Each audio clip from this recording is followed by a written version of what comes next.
Meanwhile, ICICI Prudential Life has become the country's first listed life insurance company. Its first day on the Dalal Street, though, was tepid. The stock listed at a 1% discount to its issue price and finally closed nearly 11% lower, becoming one of the biggest losers of the day.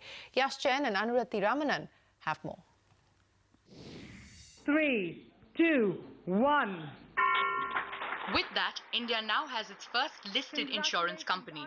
A big milestone for the ICICI Group, a big milestone for the Indian capital markets, and a big milestone for the Indian life insurance industry. But it wasn't an ideal start for India's largest private insurer, whose IPO saw strong response, with the issue being subscribed 10 times. The shares opened at a 1% discount to the issue price and ended the day over 10% lower without hitting the issue price of 334 rupees even once. Experts blame this weak debut on high valuations. Remember that insurance as a business is not growing as fast as, for example, lending is.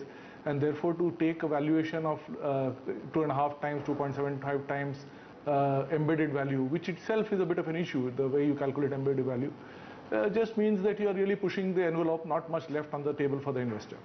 The company, however, is confident that as the insurance sector grows out of its infancy, the company's future will remain robust.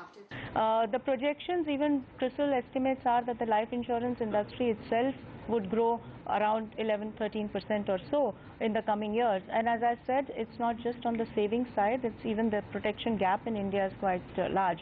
So I think the company has had the tradition of growing faster than the industry. Over a period of time, we expect the rate of growth to be linked to the GDP growth rate. And secondly, there is, I would say, a subtle shift which is happening towards financial savings, away from physical savings. So it's a combination of these two factors. To cash in on this shift in savings patterns, ICICI Prudential Life is tweaking its product portfolio.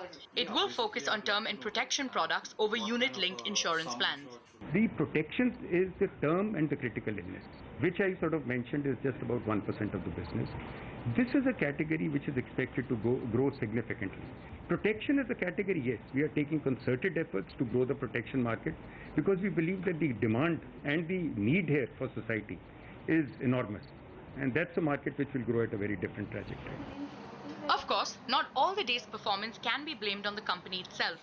After all, rising geopolitical tensions kept the Indian financial markets on edge through the day, with the Nifty and the Sensex each ending nearly 2% lower and the mid-cap index dropping nearly 4%. But the company maintains that things will turn around soon and defends its pricing decision. In Mumbai, with Yash, Jain, Arundathi Ramanan.